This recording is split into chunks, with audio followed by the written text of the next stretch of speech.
ইয়া আইয়ুহাল্লাযীনা আমানু কুতিবা আলাইকুমুস সিয়াম কামা কুতিবা আলাল লাযীনা মিন ক্বাবলিকুম লাআল্লাকুম তাত্তাকুন।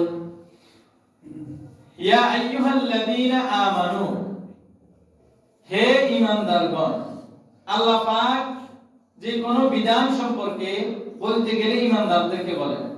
বুঝা গেল ঈমানদার কারা? আমরা যারা মুসলমান দাবি করি, ঈমানদার দাবি করি তারা। তাহলে শরীয়তের বিধানগুলো তাদের জন্য। যদি ইয়া আইয়ুহান নাস করে বলতেন, পৃথিবীর বুকে যত মানব আছে সবাইকে বলতেন। তো পৃথিবীর বুকে যত মানব, ইহুদি খ্রিস্টান নাসারা, তারা কি রোজা রাখবে না? এই জন্য আল্লাহর বিধানটা, আল্লাহর কথাটাও কিন্তু কি নির্দিষ্ট একটা জাতির জন্য। ওই জাতি যারা পৃথিবীর বুকে নবমণ্ডলের উপরে, ভূমণ্ডলের উপরে, নবমণ্ডলের নিচে আছেন, ঈমানদার যারা আল্লাহকে বিশ্বাস করে, হাসর নসর বিশ্বাস করে, মৃত্যুর পর উত্থানকে বিশ্বাস করে, তাদেরকে বলতেছেন ইয়া আইয়ুহাল্লাযীনা আমানু কুতিবা আলাইকুমুস সিয়াম, রমজানের রোজা তোমাদের জন্য ফরজ করা হয়েছে। কিভাবে? কামা কুতিবা আলাল লাযীনা মিন ক্বাবলিকুম, যেমন ভাবে তোমাদের পূর্বের উম্মতদের জন্য ফরজ করা হয়েছিল। ফরজটা কি রকম? বলে রমজান মাসের রোজা তোমাদের জন্য ফরজ করা হয়েছে এমন ভাবে যেমন ভাবে রোজাটা ফরজ ছিল তোমাদের পূর্বের উম্মতদের জন্য। যেমন আমরা আখির জামানার নবীর উম্মত, আমাদের জন্য রমজানের রোজা ফরজ করছে, কিন্তু আমাদের পূর্বের যারা ছিল নবীর উম্মত, তাদের জন্য কিন্তু রমজানের রোজা এরকম কি ছিল না, ফরজ ছিল না। আইয়ামে বীজের রোজা ফরজ ছিল, আশুরার রোজা ফরজ ছিল, তখন এরকম নির্দিষ্ট একটা সময়, নির্দিষ্ট একটা দিনের রোজা ফরজ ছিল। অথবা আইয়ামে জাহিলিয়াতের যুগে তাদের জন্য রমজানের রোজা এমন ভাবে রাখতেন, দিনেও রোজা রাখতো, রাত্রেও রোজা রাখতেন, দিনে আর রাত্রে মিলে রোজা ছিল। আমাদের জন্য আখির নবী এসে এমন ভাবে বিধান করে দিয়েছেন, রোজার একটা নিয়ম করে দিয়েছেন, কোন সময় থেকে কোন সময় রোজা রাখবে, এরপরে ইফতার কিভাবে করবে, সাহারি কখন করবে, কতক্ষণ সময় করতে হবে, এরপরে কি কি কাজ করা যাবে, কি কি কাজ করা যাবে না, নির্দিষ্ট করে দিয়েছেন। এজন্য ইয়া আইয়ুহাল্লাযীনা আমানু কুতিবা আলাইকুমুস সিয়াম কামা কুতিবা আলাল লাযীনা মিন ক্বাবলিকুম লাআল্লাকুম তাত্তাকুন। এই রোজাটা কেন ফরজ করলেন? দিলে দিলে মনে মনে একটা প্রশ্ন আসে না? আচ্ছা, আল্লাহ রোজাটা কেন ফরজ করলেন? ফরজ না করলে তো হইতেন, বলতেন তোমরা মনে চাইলে রাখো না রাখিও না, রোজা একটা আছে রমজান মাস। কিন্তু আল্লাহ বলছে ফরজ করছি। কেন করছে সেটা বলছে লাআল্লাকুম তাত্তাকুন, যাতে করে তোমরা তাকওয়া অর্জন করতে পারো, খোদা ভীতি অর্জন করতে পারো। আল্লাহর ভয় ভীতি যেন তোমাদের ভিতরে ফিটিং হয়, তোমাদের ভিতরে আসে, অর্জন করতে পারো। এইজন্য তোমাদেরকে রমজানের রোজা আমি দান করেছি। বাবা, আপনি চিন্তা করে চাইছেন কি কোনদিন পৃথিবীর বুকে আল্লাহ পাক রব্বুল আলামিন বান্দার জন্য যতগুলো ইবাদত দিবেন, সবগুলো ইবাদত দেখা যায় অন্য মানুষ দেখে না? ও আপনি হজ করতে গেছেন 6-7 লক্ষ টাকা দিয়ে, গোপন রাখার সুযোগ আছে নি? মানে দেখতেছে না? দেখতেছে।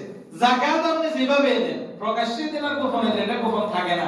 মধ্যে মধ্যে দিলেও একজনকে দেখতেছে। আপনি যাকে দিবেন সে দেখতেছে না, কি গোপন থাকবেইলো নি?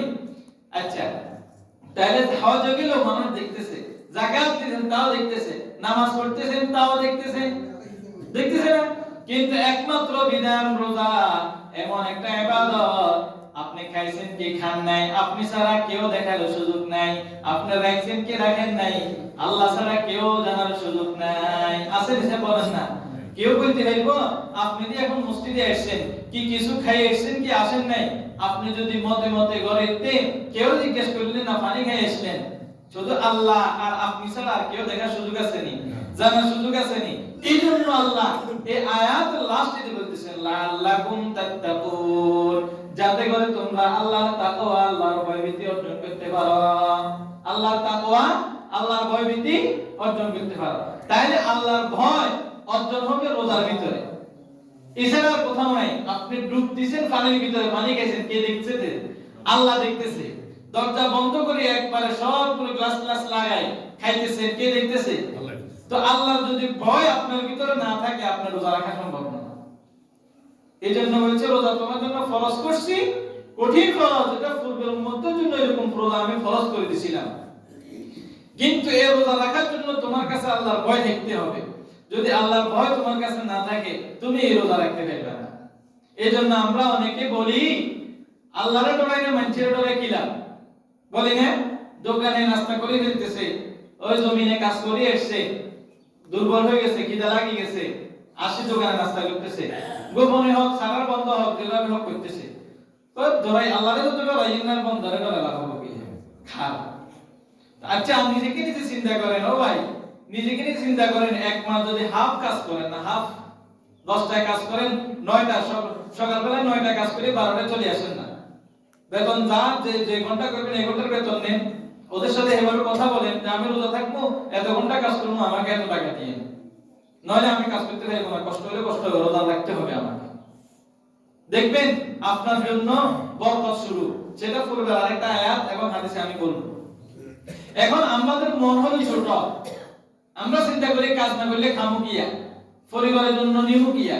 আরে পরিবারের জন্য খাদ্য আপনি উছিলা, পরিবারের জন্য যে খাদ্য জোগাড় করতেছেন এটা আমি আপনি কি উছিলা। আজকে আমি আপনি যদি পৃথিবীতে না থাকি, আমার এই পরিবার কি না খাই মারা যাবে? কেউ মারা গেছে নি পর্যন্ত, বরঞ্চ মারা যাওয়ার পরে পরিবার আলো কি থাকে? ভালো থাকে। আত্মীয় স্বজন যারা পয়সাওয়ালা থাকে প্রত্যেকের নজর থাকে কোন দিকে? ওই ফ্যামিলির দিকে। তো এই জন্য আমরা আল্লাহকে ভয় করি, নিশ্চয়ই আমরা এই রোজাগুলো রাখতে পারবো। যদি ভয় না থাকে, ভয় না করি, রাখা সম্ভব নয়। কিন্তু ঘুমের টাইমে ঘুম সবাই উঠে ভাত খেতেছে, ঠিক এই ভাত খেতেছে। আবার অনেকে কিরে রাত জাগি, শেষ টাইমে ভাত খেয়ে আবার শুয়ে যায়, আবার ওই খাবার বেলা উঠে আবার খাইতেছে, পুরা রোজা একটা রোজাও রাখে না। বহুত আছে এরকম, হতভাগা দুর্ভাগা। আল্লাহকে ভয় করলে না বান্দা, যে পেটের ভিতরে খাবারগুলো ঢুকাইলা, ওই পেটের ভিতরে খাবারগুলো কে হজম করাইতেছে?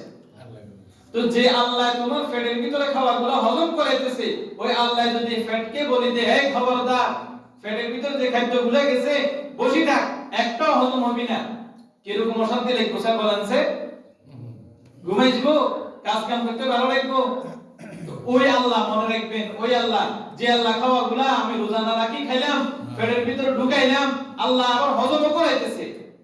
আল্লাহ কত দয়ালু, কিন্তু আমি কত নাফরমান।